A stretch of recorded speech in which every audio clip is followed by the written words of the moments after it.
I'm Dr.Beau Leaf. I'm a sport performance consultant, and this is another episode of the Moss Futbol Podcast.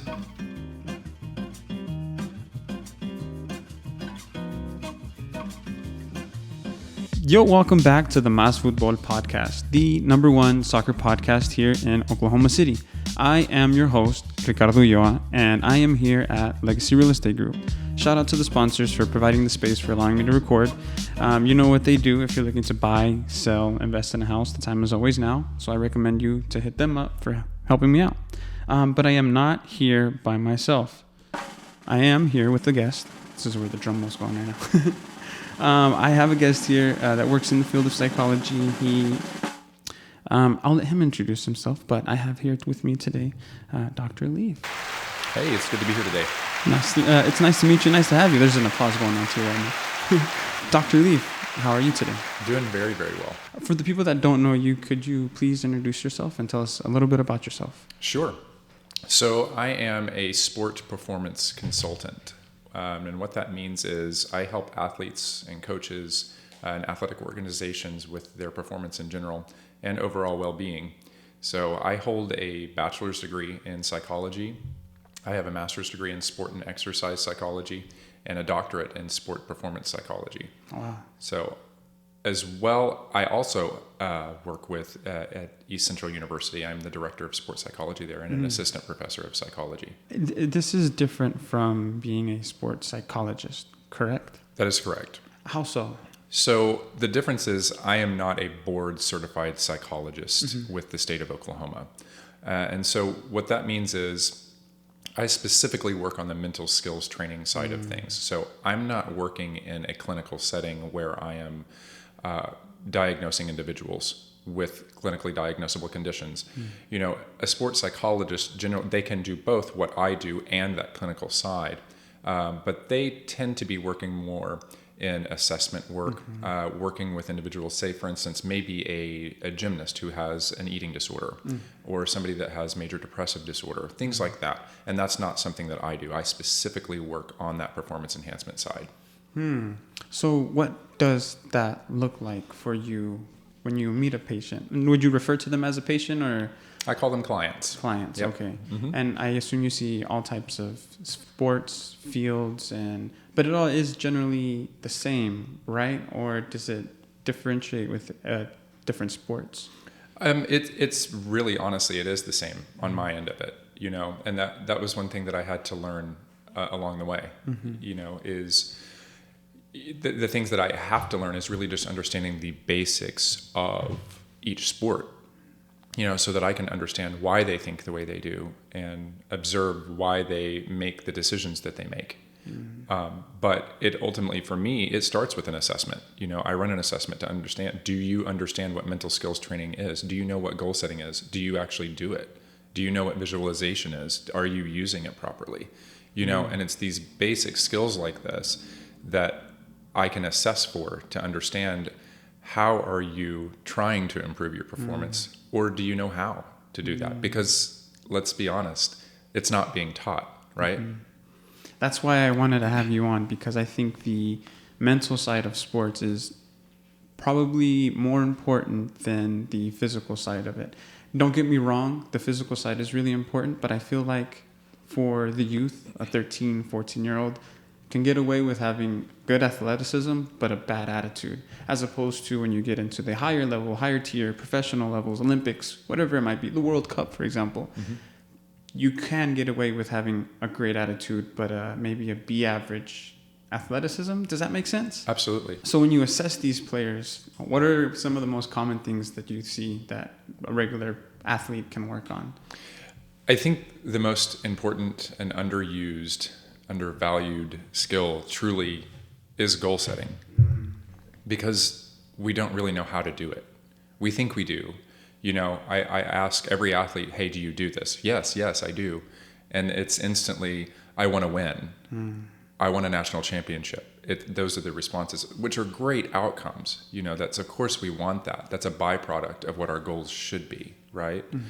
And so what my job is to come in and really help them hone in on that process. What are you doing every single day to help you get to that outcome? And that's where they lack the skill. And it truly just takes daily repetition, and reminder. And even having an opportunity to speak with somebody about that process, because that's where it starts getting broken down. It gets to be too much of a challenge sometimes. So then who are they going to talk to about that?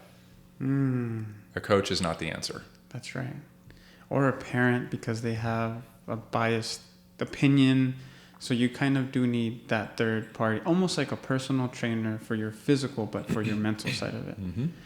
I found it so interesting how you say goal setting. I want to be the best. I want to win the World Cup. How do you achieve that goal? So you say you break that goal down and maybe assign a more achievable one that you can break down to and just have monthly to weekly to daily goals. Is that right? 100%. That's exactly what I do with it. And I have them write it down. The first thing that I start my athletes with, I get them a journal. And I always let them know, okay, this isn't your feelings journal. And I think it's okay to make sure you have one if that works for you, because that's important too. But the journal that I want them to work on is literally starting to write down a daily schedule, so they can start taking more control of the daily aspects of what's going on. Because a part of a daily, goal setting strategy includes, okay, I need to make sure that I'm eating properly. I need to make sure that I am scheduling in my training effectively, that I'm scheduling in my sleep.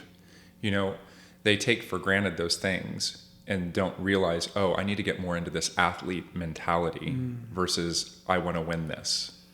That makes total sense, because I've interviewed a few professional athletes, and from what I've been able to pick up on and from listening to other stories, are the players that end up making it are the ones that act professional at a young age. You can't just get an opportunity and just whimsically become a professional. No, that's comes with the daily grind, like you said, the goal setting. And then to get back on the goal setting, I think goal setting is so important, because depending on the goals that you make, determine how far you go.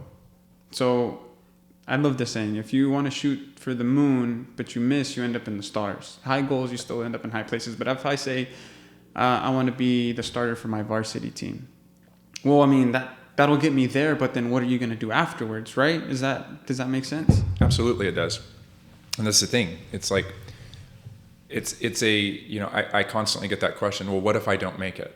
What if I don't do it? And then it's trying to turn around. This is when we start turning into another skill, our language. Well, what if you do? What if I do make it? Then what? So how do we start transitioning into that more productive self-talk strategy as well, in combination? That what if game is the worst, and it will beat us all up. And it does every day, because it's just a natural human instinct, right? Because we want to just be like, well, what if this happens? What if that happens? Or you can say, what if I can do it? Right. What if I can achieve it? Right. Language, goal setting, one. Language, two. I believe also is so important, because the language that you tell yourself, it kind of becomes true. That's kind of like your own story, right? Depending on the story you tell yourself in the morning, just carries on so much with what you do. What kind of language do you try to pass on to your clients? What kind of language do you take away from them? Is there anything that you try to use?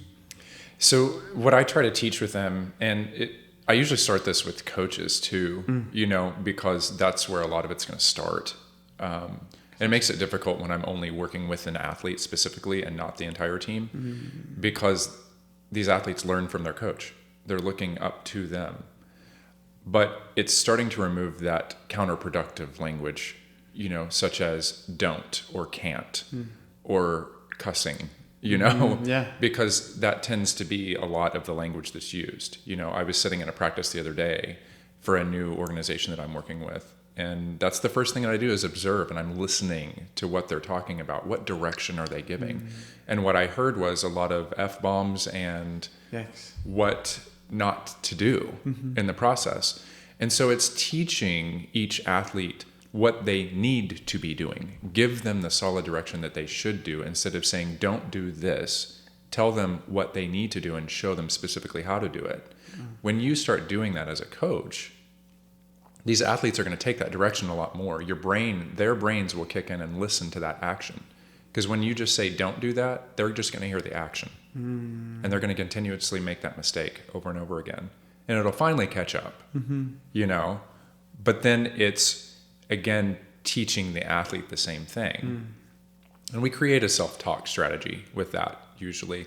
And it's the basic power statement that you maybe have heard of, such as, you know, I am confident, or every shot I take hits the back of the net. You know, something really simple, but it's very basic conversational, productive language that can either be very praiseworthy or instructional, so that they have an idea of what they do. I actually have them come up with their own list, my athletes, of power statements. And what I do with it, I take it and actually record it for them. So I published some work on this years ago on a pre-performance routine. And I was watching athletes, you know, listen to music or do nothing but talk about worthless information, and for what I thought was worthless anyway. Whether it be self-motivating to them or whatnot, it's depending on them. But right. But I thought, well, maybe we can add something in here that can help improve what they're doing. And what I was looking at, I was actually working in the sport of hockey, but I've learned that this is, you know, can work with any sport, because I've used it on all of them and I've seen nothing but productivity out of it. But I take this list of power statements that, you know, again, specific to the sport, and some generalized to confidence and things like that, record them. And basically I instruct the athlete to listen to the recording itself. I give them a space in that recording to take a deep breath and then repeat the statement out loud, and then go all the way through that list. And it takes maybe 2 minutes, you know, but it gives them an opportunity to really hone in on those skills of what they're getting ready to go do, so they get their brain in that direction and that muscle memory can kick in. You know, in that specific study, I saw what I was looking for was like passing completion and goal completion. And I saw in the passing completion, there was roughly a 76% increase there in that. And the goal completion was over 90%. Okay. You know, that's a big deal, right?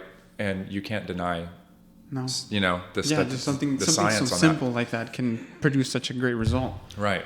That's mindfulness, rituals, which are also another thing that people don't believe are really matter, but I believe rituals are huge depending on how you start your game. I, for myself, have stepped away from the game of soccer, but when I used to play, even when it was down to my Sunday leagues the last few years as I was playing, I would always get the butterflies in my stomach. I'd always have the runs. I'd have to go to use it. My wife knew an hour before the game when I was going to play, because I was in and out of the restroom, pacing around. But that might be just because I didn't have that ritual that I used to have when I was maybe in youth sports, showing up 45 minutes early, putting your stuff on, really getting your mind into the game. And then you brought up another great point, was talking to coaches. Instead of working with an individual player, you have to work with the team, because breaking down the language that the coaches use with their players, that starts their own language in their head. And I started smiling when you said that, because I have a 3-year-old and a 5-year-old. And the way that you were trying to explain to me how to tell a person to do something and not to do something reminds me a lot of how to train a little kid to do something. You know, you have to use the good words, and you have to motivate them in a different way, and be very selective with what you say, because words are like swords. You can break someone down, or you can build someone up with it. I guess it's not a sword if you can bring, but you get what I'm saying. It's tongue-in-cheek with that as well. So language is huge, but you have people write down their own. What was it? Use power statements. Power statements. Yeah. I think that's huge too, because everyone has their own language. Yeah. Right. So now you're able to take their language, put a ball on it, and then give it back to them, which is almost similar to telling yourself your story for the day. You're telling yourself a story before you step on the pitch. Wow, it's crazy. I'm only 15 minutes in, but I feel like we can just close the book and just say we're done with it. But we're not. Why did you decide to go into sports as opposed to just a general study of psych? I think ultimately nobody told me to. And I kind of stumbled upon it. I didn't know that this was even a career. And it's still to this day in certain areas, you know, of our own United States, that it's not available, you know? And I started seeing the need for these athletes that don't have an opportunity. 100 years ago, whenever I used to, I was a runner, in the olden days of, those old school coaches that are just harsh, in their language and how they treat you. And, words matter, right? And having an opportunity just to be able to speak with somebody that's independent of that situation and that story that's there for you. This is literally the rest of your life. Sports affect you forever, and they can make you one of the greatest people that you could ever be, just by being a part of an organization. But it can also not be great for you if that, if we don't have that productive side of things. But I ultimately was working with, randomly in college, I was working with a hockey athlete. He was in a course of mine, a health class. I had previously taken a nutrition class. So of course I knew everything about nutrition at that point. But he had talked to me about having issues with his diet, actually. And he was losing ice time, things like that. And I was like, hey, I can fix this, But I did write out a basic diet plan for him, and gave it to him. And I was like, see what this does, just to kind of get it in check, see if you can follow it. And I noticed over the next few weeks, like as I saw him in class, we were just talking. I was like, hey, how's that going? And he was like, hey, it's actually going much better. I've lost this, I've done this with my weight, and I've improved my ice time. I've gotten more. And I was like, that's when I said, hey, is this a job? And I knew I didn't want to be a nutritionist, but I was like, there's got to be something here. A way that you can use all these skills that you've accumulated. Yeah. And so I went to the chair of the psych department at the time at UCO, and he was like, hey, that's sports psychology. That's what this is, And I was like, oh, I didn't even know that existed. Yeah. And I dove headfirst in, and I immediately actually was able to intern with that hockey team for the next 3 years. Wow. And that's where it went. What did you do after that? So I went directly into a master's program. After that, I was working with some athletes at the time, and I took about 4 years off from school because I was like, oh, I'm done with school. Yeah. I don't want to do this anymore. But then I found the doc program that I went through, and I was like, oh, okay, I'm ready to do this now. And so I went through that, and I completed that in June of 21. Wow. So almost a year and a half, almost two, coming up to 2 years. So wow. What kind of athletes are you working with now, predominantly?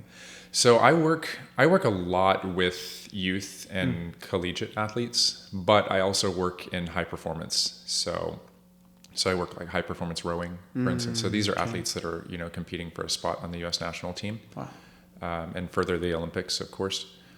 I've had some in the Olympics before, at the Rio Games, but I've worked with professional. But I've found, that I love the youth and collegiate athletes because that's where the need is. And there's a massive lack of funding there too, and I'm like, this is where I want to go. This is where I want to be because I see the change and I can see it immediately. That's such a pivotal age range to be in because I feel like that's normally when a lot of players either take their game more serious or drop it forever. And I mean forever. After high school, some players might not pick up a basketball, kick another soccer ball, might not row anymore. So that's funny because just like a teacher has to figure out what age range do they want to go early development? Do they want to go into high school? Do they want to go older age? And each one has their certain characteristics. Is there a difference with all these athletes? Because with rowing, that's depending on the rower. It could be just them or their team of 4 or however many numbers that is. Does that play a role in the psyche of players? Because some, it's all on me, and others, it's somewhat of a team. Absolutely, it does. It depends on many aspects. It depends on how they grew up, how long they've been in the sport. It depends on at what developmental level they are at. Like what age are you? Where did you come from? In general. But I look at it like, for instance, I work with D1 and D2 athletes, and I see a massive difference in that. A lot of that is the pressures that are there. So it depends on what's available. When I look at like high performance, we're post-college at that point. So it's all you. There's almost a lack of pressure in a sense, because for instance, a D1 athlete, they have a lot of like social media pressures. You have ESPN watching you. You know, you could have, you know, national champion or Olympic gold medalist coaches coaching you. That's a lot of pressure on you, right? And so it really just depends on, honestly, who you are or where you're from. And what I've really understood recently, and I say recently, probably in the last 2 years, I've seen more and more parents of college-age students that are reaching out to me for help. And it's starting to trickle even further down. Now we're getting the high school age more and more. Because these parents, which I love so much, that they're willing to say, I need help. And it's not because you're a terrible parent. It's because you care, right? You want what's best for your kid. And they're starting to see it more in the media, you know, that, hey, maybe I can help my child. And it's not a matter of them wanting them to be national champions. They just want them to be happy in what they're doing and in their pursuit of what it is. But it truly does just depend on what level they're at, on what my approach will be with the skills themselves, you know, and getting to understand, okay, who's coaching you? Looking at the environment itself. Because a lot of what we look at in my field is that resiliency factor, and mental toughness is a big word, you know, those couple of words that we hear. And it's not necessarily providing skills to increase resiliency in the individual, but it's stopping and looking at the environment too. Because that's what really creates that resiliency and that mental toughness. You know, I can provide skills all day long, but what's happening around it too? You know, what's happening around this individual or these individuals that's making them grow. That's crazy to think how this is almost is it a new field? Yes and no. My predecessors would probably turn around and say, no, we've been around for many years, you know, but yes, it is. It's very new to a lot of organizations, you know, because they just, you know, again, like I was talking about lacking funding, it's just not something that's been available. So yeah, it's very new. I see. Well, now we see more professional teams with their own psych, but you're right. We're missing that in those areas that you're trying to hit, especially because not only on the sports side are they dealing with stuff, but they're also athletes, student athletes as well. So they're also dealing with the student side of it, and then the pressures that come with going to college, whether you're first generation, second generation. Having a parent who's already gone through the process also is tremendous. So that's funny how you say that you're being found by more and more people. Do you think this is something that's going to be more necessary as time goes by? Do you think now that things are becoming a little bit easier, will this type of field become more? We need it. It's not going to become more. We have to have it. But do you get where I'm going with this? Is it something that you see will flourish? I do think so, because I think that we're now seeing a major shift. Especially at the U.S. the national governing bodies of each organization, they're really seeing the need for this. You know, they're understanding like, hey, we have to do this. Every university is saying, okay, yeah, we need to start adding more and more of these positions, you know, in place, because we're now seeing the real need, and we're seeing the positive results out of it. You know, so it's like I was saying, like I train individuals in this field now, which is great. I love that. I get to put my thumb on it and say, here's what you're going to do, you know, and here's how you do this. There's a round of applause going right now in the background. Congratulations, too. That's almost bringing it full circle. Yeah, it is. It's kind of a fun moment to be able to kind of mentor individuals in the field. So how are you adding your own sauce to to this field? What are you teaching people that you probably didn't get taught to yourself? I think it's just to be, you know, using that empirical data, how to effectively research, you know, what's happening with people. But I I ensure that my students have an opportunity to really work with people. I don't just trust that they're out doing it. I observe them actually working with them. I invite them to come and work with me. So then that way they can actually see what I'm doing. I had a student last year at a sporting event. I invited her to a couple of events. And basically I would say, here's what I'm working on with this number of individual, their number. Here's what we worked on. So watch them and tell me what you see, And so she's able to directly see what's going on with the person, how we are changing things, what we need to intervene with. And then I would ask questions. What would you have done? How would you change this? What skill would you use, with this person or in this situation? It's drawing up tons and tons of those scenarios so that they are really versed, very well versed. And again, using that empirical data is extremely important, so that they are not just guessing, they're really seeing what's happening in the world and making a difference. And this is something that I like about it, is that you see your results right there. It's something that is tangible that you can see, improve upon. So for you, if you had to build an athlete with the best qualities to become the best, what type of spices and sauces would you add into this? If you were building the Powerpuff Girls, and have you ever seen the Powerpuff Girls? Sorry, I just had a flashback. I never have. I've heard of them, but I've not heard of them. I've never seen it. It starts off with the scientist adding spices and slices and strengths, and boom, poof, come the Powerpuff Girls. Well, if you had to create your Powerpuff Girl, which was the perfect athlete, what kind of qualities would you provide them? Oof. I think that it's really ensuring that it's like I said, it starts with that setting the goal. So it's like, where are you at? What are you wanting to do and why? Right? And then we start throwing in every skill that we possibly can to ensure that they have a really good routine, like you mentioned before. It's ensuring that routine isn't just pre-performance, because we have pre-performance, during performance, post-performance. What are you doing all day, every single day? So it's sprinkling in the visualizations. How am I talking to myself? What communication am I receiving from everyone around me? Also, how am I finding joy and giving gratitude for those around me? Because I think that's a huge piece that we miss too. It's easy to walk in and take for granted those individuals, and some of these sporting organizations around here that are honestly volunteer based, right? We have coaches that come in that aren't getting paid.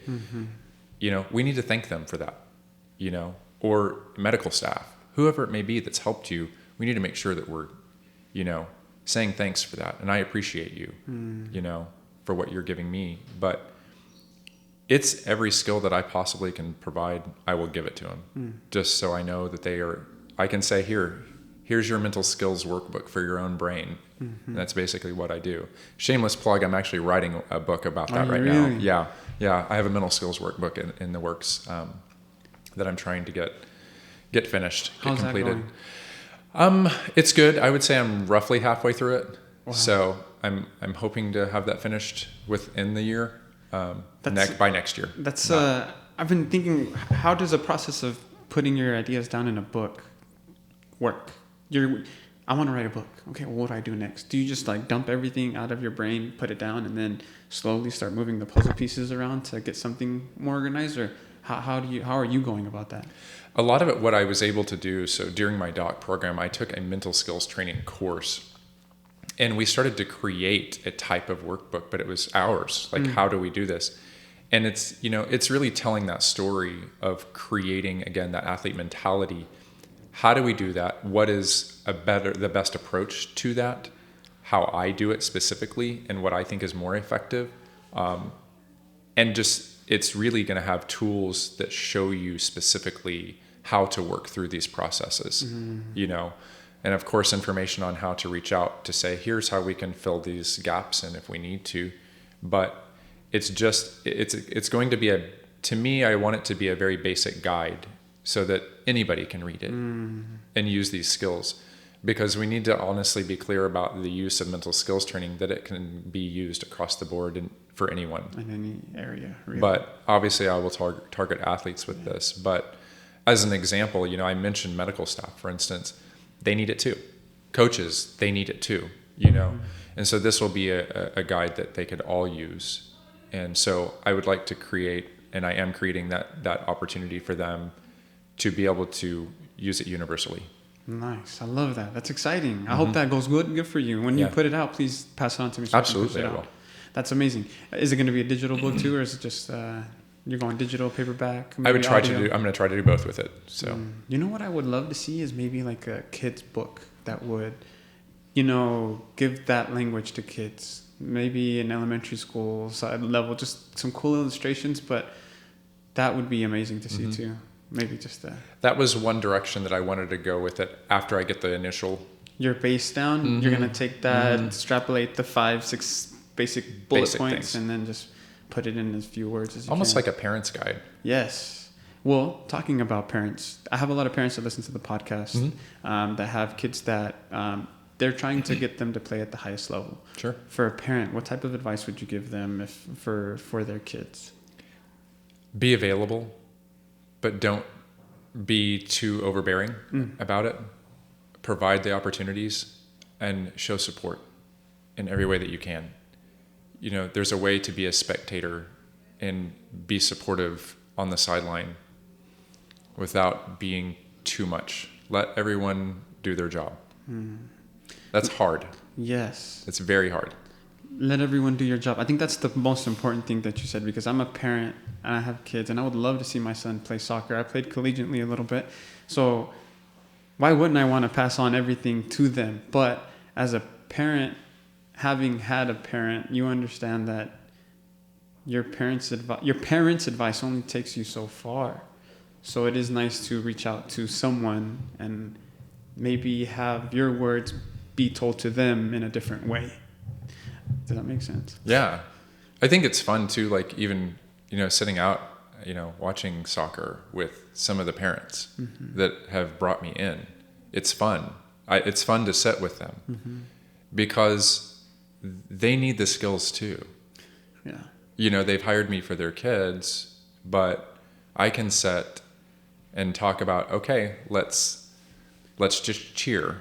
But in the background, I can still hear individuals that are screaming profanities at a kid's game. Yeah. I'm like, what are we doing? And these aren't parents that I've worked with, just to be clear, Yeah. But I still hear that, and it baffles me, and it's just being able to have fun with it, because what you see and what your kids are going to see, they're going to mirror that. They're going to do the exact same thing. 100%.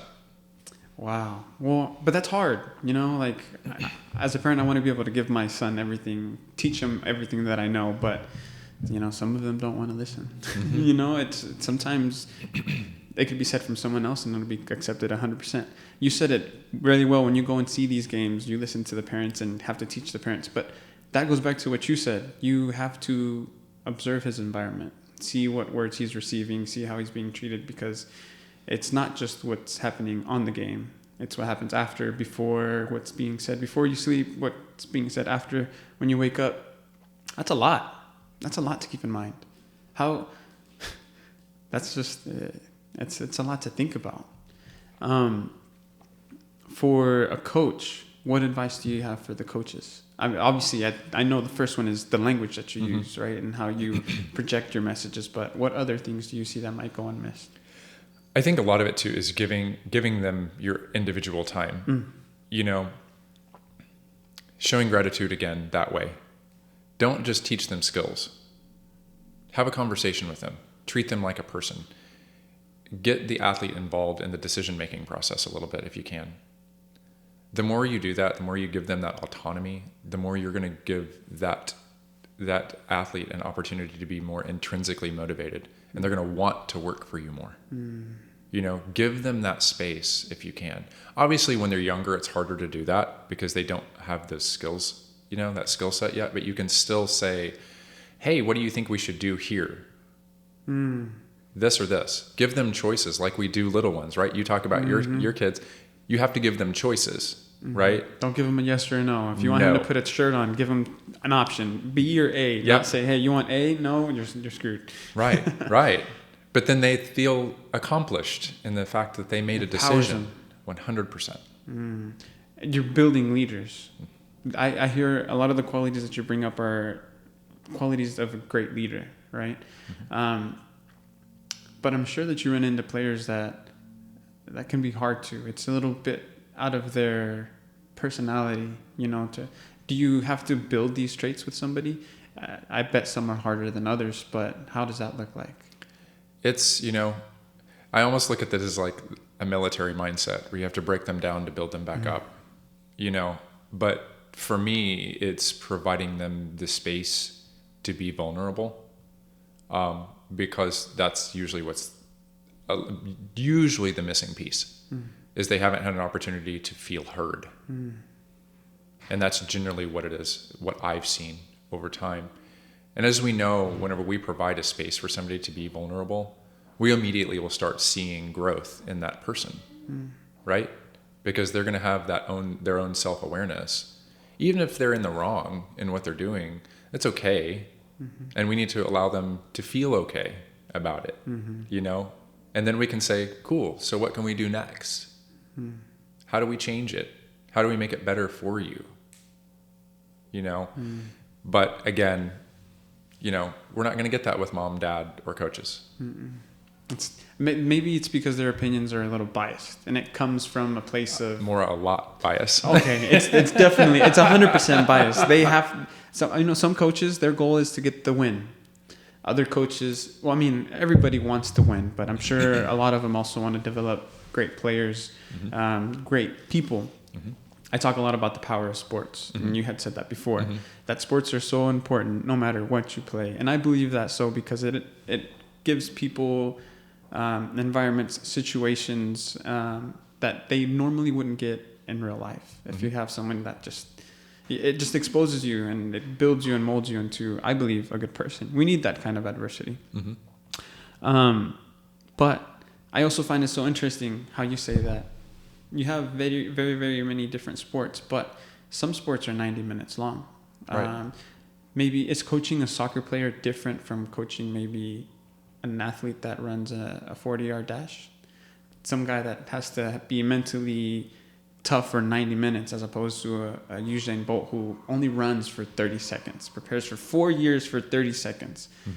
Like, is there a difference in that, or is that all just generally the same? I would say, yes, it is different in the thought process, because, you talk about the 90 minutes, for instance. We could go soccer, we could go baseball. It seems like a forever, Yeah. How do we keep their mind focused on what's going on? Like, what skills? And it's just really a matter of fine-tuning the skills for each sport, right? What's going to keep them more focused in on what they need to be doing? What I noticed for soccer, for instance, the athletes are moving and they're staying pretty busy generally. The person who I really stay concerned about, and I say concerned, I use that lightly, but the one that I would really be trying to focus more on would be our goalies. That's what I was wondering. Right? Are they staying engaged? How are they staying engaged? And so it's trying to create that space for them to be more vocal with their team, because of course they can see everything that's going on and they can see from a distance, hey, here's what you need to be doing, right? And so it's trying to help them with communication, I think, is really important. They're kind of like a guide, right? They're like a mini coach, out there. And so it's creating that space for them, and helping them hone in on those skills and making sure that they're actually practicing it outside of, just inside the game itself too, because they can make or break some things because everybody's hearing it, And then you brought up goalie, which I think is like one of the toughest positions in any sport, really. One mistake on his end will cost the game as opposed to a mistake for a forward. It doesn't really matter. If you lose the game, it's the goalie's fault, but if you win, it's the forward's. Talk about the mental toughness of a goalie. Is there an athlete that you just were in awe with, whether it be his physical, but as well as his mental side of it? For me, the one that comes to mind is like a Kobe Bryant. The mental toughness side of that. The way Michael Jordan would motivate himself. Did you see that documentary that he had, The Last Dance? I thought it was amazing how he would find scenarios to motivate him to put 60 points against you, whether it be a bet, a gamble on the side. Is there anyone like that for you? I think the few that I really enjoyed, at a distance. I didn't personally work with these people, but looking at Simone Biles, Mm-hmm. looking at Michael Phelps, these are individuals that, I mean, you look at the Olympic level individuals that are truly the greatest in the world, to be able to tell their story openly and talk about how hard it actually is, what sacrifices they make, what is necessary to make this happen. You know, I mentioned Simone Biles, and I think the reason she just sticks to me so much all the time because she was able to literally stop. And I say she had that mental toughness, you know, to say, I have to take care of myself. Mm-hmm. I matter. I am a person, and I'm going to hurt myself if I don't stop right now and take care of this, you know? And I think having that self-awareness was just it was incredible to me. Yeah, talk about the guts. It was, yeah. On the biggest stage. Literally. I have goosebumps just hearing about it. Because that you're right. You're right. And I bet you it's really easy for a lot of those top athletes to fall into the monotony of just going through the steps. I think a lot about the professional soccer players who, you hear a lot from them how they feel like they're just robots. How they're just going through the steps. How you have to be at practice at 9, and then it's all just scheduled out for them. So it's really, the mental side of it is so important. Well, I think too, it's like I had a professional basketball coach at one point that was calling me at halftime of a game that I was sitting at. Hey, what did you see? What can I do? That was an incredible opportunity, right? To be able to say, and in a way, I don't know. It's okay to not know. And I think that's where a lot of people, you know, they see it as a weakness.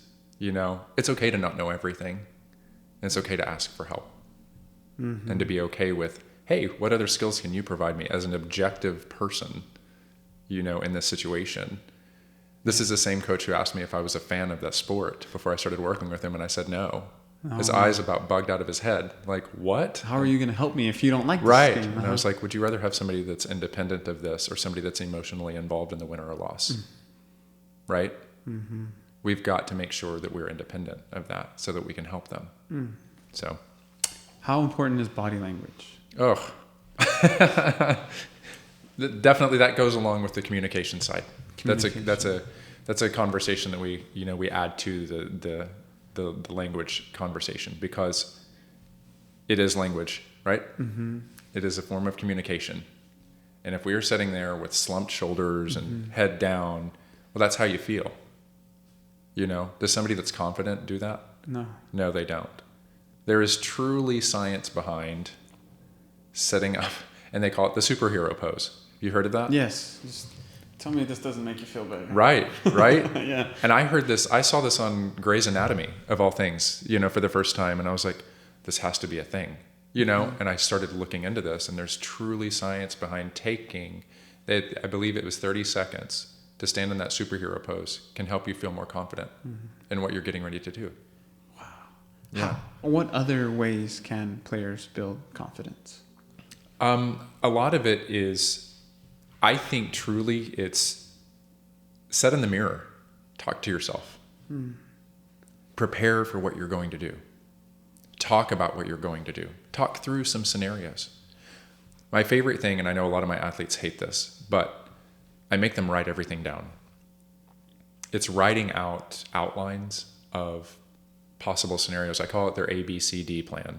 These are visualization again. Oh yeah, we get into visualization here with that. But it's truly writing out, say, for instance, if it's an outdoor sport, we've got to take a lot of things into consideration. You know, we look at, soccer that's outdoor. We have wind, we have sun, we have all of these things. We also have, like we mentioned before, we have parents screaming. We have coaches screaming. We have a goalie screaming. You know, we have other athletes with you yelling at you. There are a lot of things in this environment that we have to take into consideration. And it may not go the way you want it to. How do I deal with it? What do you do after? Right. How do I make it better? Because it's not going to be perfect. And you're going to have a setback in this process if you're pursuing excellence in your sport. That's just going to The happen. mistakes are bound to happen. But Right. what's most important is what you do afterwards. How do you react? What do you do to react to it? And so the more you plan for those, the better you're going to be, right? Jesus. Yeah, you're right. It's just, I'm thinking of a mistake. I'm going through a mistake. I make a bad pass. I miss the goal. And normally that would be like F-bomb and walk away. Well, this time I didn't drop an F-bomb, but I still had the poor body language. It all matters. It all matters, doesn't it? Absolutely. And I think understanding some things, and being educated, properly, even on development and our brain a little bit. And that doesn't mean diving into what the basal ganglia does in our brain, but understanding that we have an opportunity to control how we think. We get to do that. We don't think we do sometimes, but we do. And feel. Right. Right? Yeah. We have an opportunity to, when somebody cuts us off in traffic, to not scream at them. We can take a deep breath and say, it doesn't matter. Because what if that person was trying to get to the hospital? We don't think about that. Right? We think about how it adversely affected you. Have you heard of the 4 Agreements? It's a book. I forgot who wrote it, but it basically goes over these 4 laws that a certain tribe of people used to have. And if I remember correctly, one of them is be impeccable with your word, because your words matter. Second one was don't take anything personal, because like you said, they could be driving to the hospital. Somebody might have spoken. I could have been really poor with you, but little did you know that my daughter's sick and somebody passed away last week. So rule number 2, never take anything personal, because it's never really about you. It's always about the person that you're getting it from. What was the other one? One was do the best that you can, always, because you can't leave anything on the table. You're always going to be satisfied if you always did your best. And I forgot what the 4th one was, but a lot of these I'm hearing kind of coexist in this psychologicalness that people have to have when stepping onto any field, court, pitch. Wow. And this is all untapped. This is like an untapped force that a lot of programs aren't tapping into. They can be in the gym 24/7. They can get as many reps as they can, but if they're not focused on the mental side or the confidence of your players, you're just missing out. 100%. They're going to lack motivation. They're going to not have respect for their own process. And they're eventually going to burn out. Burnout. Do you get a lot of people that just say, let me put myself back into the day that I put on my boots in college. I was burned out. I had a lot on the table. I didn't really like school at the time. I was partying a lot, and my game was suffering, which was making me fall even further down into that spiral. What did I need at that time? Probably, I'm answering my own questions. I'm going through this. It feels like a session right now. I didn't have the rituals in place. I didn't have the self-language to I didn't have someone to talk to. That's the most important one. Someone to bounce my ideas off of that could have said, hey, you're doing this wrong. Kind of pull myself out of my body and say, look at what you're doing. Of course you're doing wrong. Of course you're not doing what you're supposed to. You're not where you're at because you're doing all of this. Is that hard for players to hear sometimes? Oh, 100% it is. And I think that's where I really start shifting focus into finding balance in their life. What are you doing outside of here? Are you doing anything fun? Go to the movies. Do nothing. Do something away from sport, because it's easy to get too wrapped up in it, to frustrate yourself, to lose motivation, to get burnt out with it. Do something that could be, exercise related in a different realm. Go to Pilates, go to yoga. That still helps you get a little bit of a workout in. Scratch that itch with a different bar, I guess. Yeah. And you're going to meet new people, That's true. and have different conversations, as we go back to language, right? It matters. And that communication that we have with other people, you can find some more joy in another way, to help you feel a little more motivated. You can come back in a little refreshed blank slate. What do I want to do here? Why was I here? Wow. What am I doing? How often do you have to give that type of advice to people? Hey, take a break. You're doing all right, but you just need to step away sometimes. I had one, yesterday. Really? Walk away. Go take a walk today. Because it's easy to get frustrated. When you're pursuing excellence, it's so easy to get wrapped up in your own head. Find something else, see something differently, so it gives your brain an opportunity to think about something else. When you talk about that in, some of your clinical settings, for instance, we talk about grounding therapy. It's one of those things, with somebody who's having an anxiety attack. It's help them find 5 things they can see, 4 things they can hear, 3 things they can smell, going down that list of all their senses. So it gives their brain a chance to be focused on something else. It distracts them. Yeah. Have a positive or productive distraction. I tell athletes too, in those frustrating moments or post, training, watch YouTube for a second, watch it for a few minutes, find a video that you think is funny so that you have an opportunity to be distracted. I'm trying so hard to be like, so we can have our phones. It is going to be helpful. Yes, it is okay. It is okay. It, just like anything, depending on how you use it, it can be good or bad. I had heard, but I want to get from you, when you get a serious athlete that comes in and says, hey, my goal is to make it to the Olympics. I need any help that I can get. Do you run across any types of questions that you have to give them to assess how much they're willing to work at it? Because you can be doing the best that you can, but if you know that he isn't kind of putting himself through that pain to get where he needs to, it could be like a waste of your time, right? So do you kind of have to evaluate these players? Or because I had heard that a guy will ask you 3 questions. How, basically one for your mind, where are you at with that? Your physical, where are you with your physical? And then the third one was, how hard are you willing to work for this? And based on those 3 questions, I can or cannot help you. Is there something like that for you?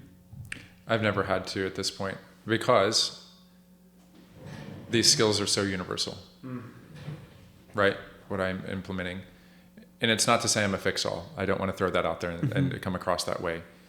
But generally, it's no matter what you're trying to do, I can help you be better at what you're doing, right?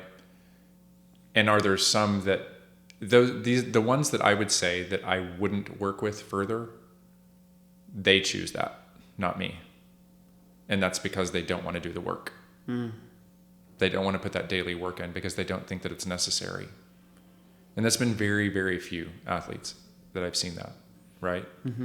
I also have some that, that may be dealing with more of that clinical, issue that may have arisen. And so I will refer them out to a licensed counselor or a licensed psychologist to help them, work through those situations. And I work, I coincide, we work together on, we get permission obviously from the client and we kind of work together through that process to kind of help them get there. But mostly it's just been those individuals that don't want to do it, don't want to do the work. And that's been very few people. So, because I've always been able to help somebody achieve something. I hear you with that one.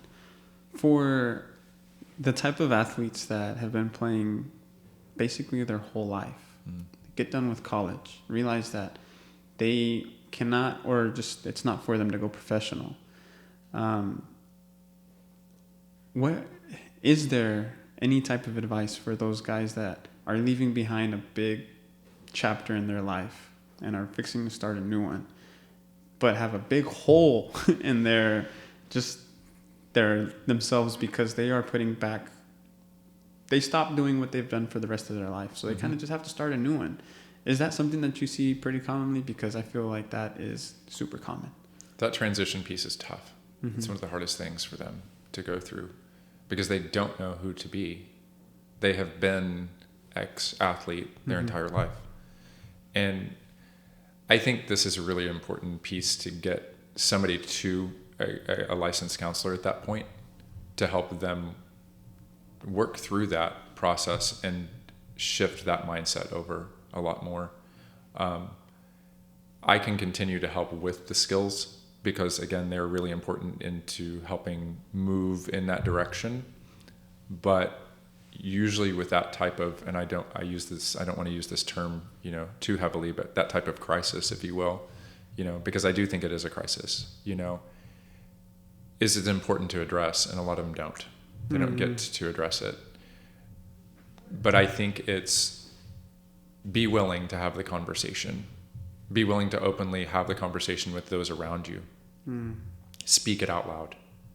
So then that way it becomes more real to you. And you understand this is going to happen, right? And we know it's going to happen. So what do you want? What do you want to do? What else can we start loving? What other relationship can I build here? Though, and it may be within that sport. A lot of these athletes I see, of course, go into coaching. And then that's where I get to come right back in, Lives, yeah. How do we be a coach now and not the athlete? How do I separate that? And for those individuals, I think a lot of this, all of you coaches out there, it's teaching you how to create that culture for your team that works. Because without a great culture, you will never have success. And so it's teaching those athletes that are transitioning how to do that. And some of them have come from organizations where they've had a great culture, so they know kind of how to build that, right? But a lot of them don't, And so it's kind of teaching them to have their own spin on what a great culture will be. How do I have an open door policy without it being too wide open? How do I help them to care for each other on this team? A lot of things, come into play with that. But it's like just helping them. Again, it's further education and constant education, Yeah, I hear you. Building your culture. That one stuck with me. I just think about all the high school sports that only have, I say they only have 6 months to 4 months out of the year to create a culture, but the ones that have been coaching for years can establish their own culture that way. If someone's looking for some assistance, some help with their club, coach, parent, where can they find you? Oh, they can find me at drbeauleaf.com. It's a beautiful website, by the way. Oh, thank you. And it's very sleek. Saw you right on the cover, and it was very informative. I like it. And then your book, what's it going to be called? I don't know yet. No, yet? I'm getting the content right now. So. Okay. I feel like something like that kind of just comes at you out of nowhere. Kind of like the title for the podcast. Don't know yet, but probably when I'm editing it, I'll hear a few words and make it stick. Is there any just quick tip that you want to leave our listeners with, something that they can take and try to use today? I will say, don't be afraid to talk. Don't be afraid to say how you're feeling to somebody around you. So then that way you can start feeling better and have that growth. I like that, because you're not the only one going through it. I'm sure everyone else is. Someone out there is going through the same thing that you are. So definitely talk about it more. Absolutely. Dr. Leaf, I appreciate this conversation. I hope the people find it as informative as I found it. I'm definitely going to take this and try to show it off to my wife and be like, ooh, look what I learned today. But thank you. Thank you. I appreciate it. And if there's ever a time where you want to come back on, holler at me and we'll make it happen. We'll do. I think it'd be great. Perfect. Well, Dr. Leaf, thank you. This has been another episode of the Mas Futbol Podcast. There goes the intro music.